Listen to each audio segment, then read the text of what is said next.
Project Going 30, episode 46. Um, as I announced before, I wanted to share my anxiety story. So, episode 46 will be a three-part series. In part one, I will tell you guys about um, how it all started, what it felt like in the beginning, um, how I told my parents, my girlfriend, my friends. Um, in part two, I will tell you guys how I dealt with it, the steps that I took, and part three will be mostly about the last couple of weeks, maybe months, of me improving and me going forward with it. To start things off, I have to give a little background information. Um, Ever since my parents got divorced in 2014, to take my mind off of the whole divorce thing, I started working. I at one point I was doing a online magazine slash fashion blog. I was having a clothing line. I was doing social media, run multiple accounts, and I would always work at night because everything was quiet then, and it felt better for me to work then. Um, so there were a couple of moments where I was overworked. I wouldn't get enough sleep. My sleep hasn't been that good ever since then. Um, but I was always pushing forward, doing whatever I can do to just take my mind off of things. So I will build up a lot of pressure and stress from the whole situation, dealing with the divorce, dealing with trying to build something for myself, doing all these things to just be busy. And so I was going to do a project with a rapper. We're going to do a photo shoot, and it was in Amsterdam Belmer. So I took the train there. Everything very normal. I didn't feel anything crazy or strange. So I step out of the Amsterdam Belmer station, and I start having trouble breathing. My heartbeat's racing up. Um, I I started having like these gag reflexes, and I was panicking. Um, so and it was a panic attack, and I never had one before, so I didn't know what it actually was at the time. So luckily there were a couple of people that were walking there that tried to comfort me, tried to help me, give me some water. I'm very thankful that there were people.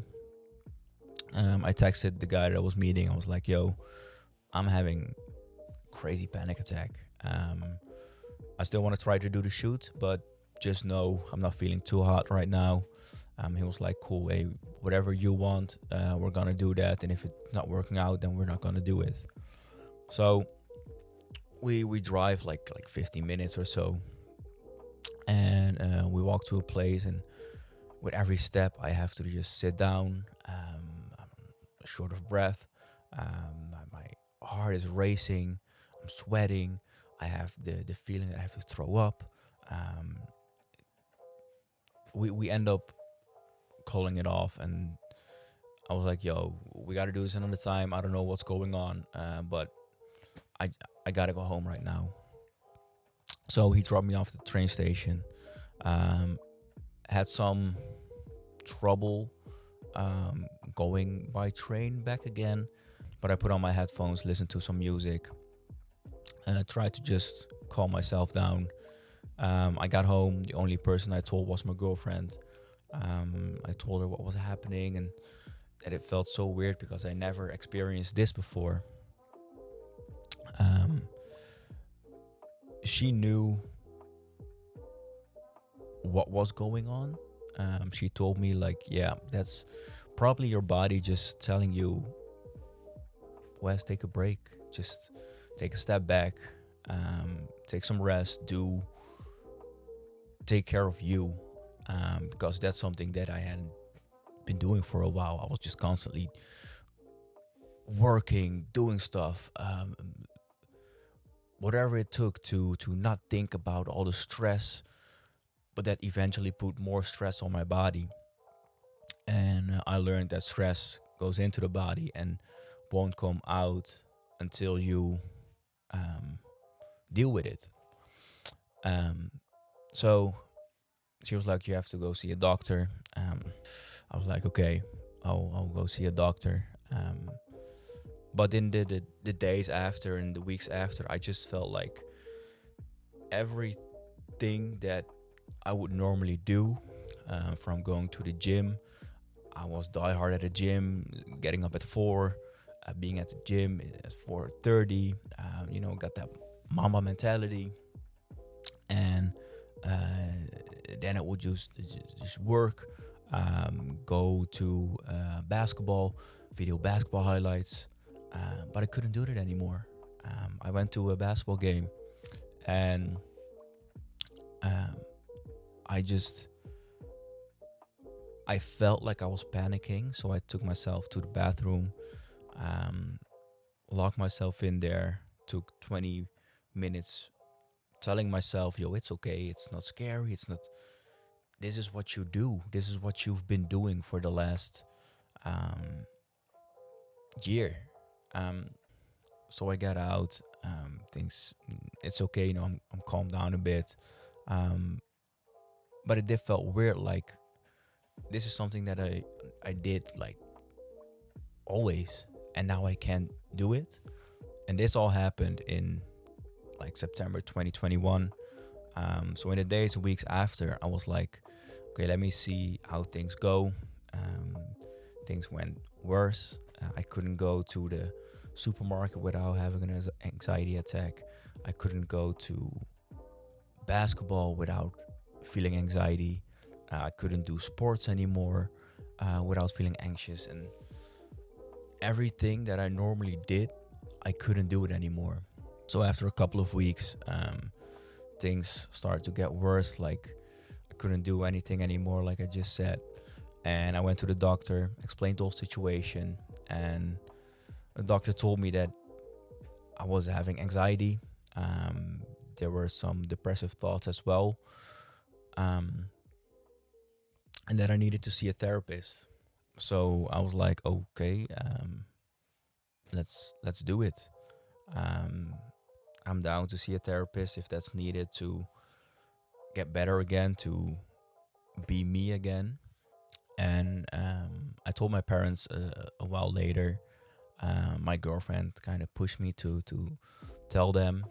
Um, I texted them because opening up about my feelings and talking about them and what I went through, and um, it's not easy for me to do.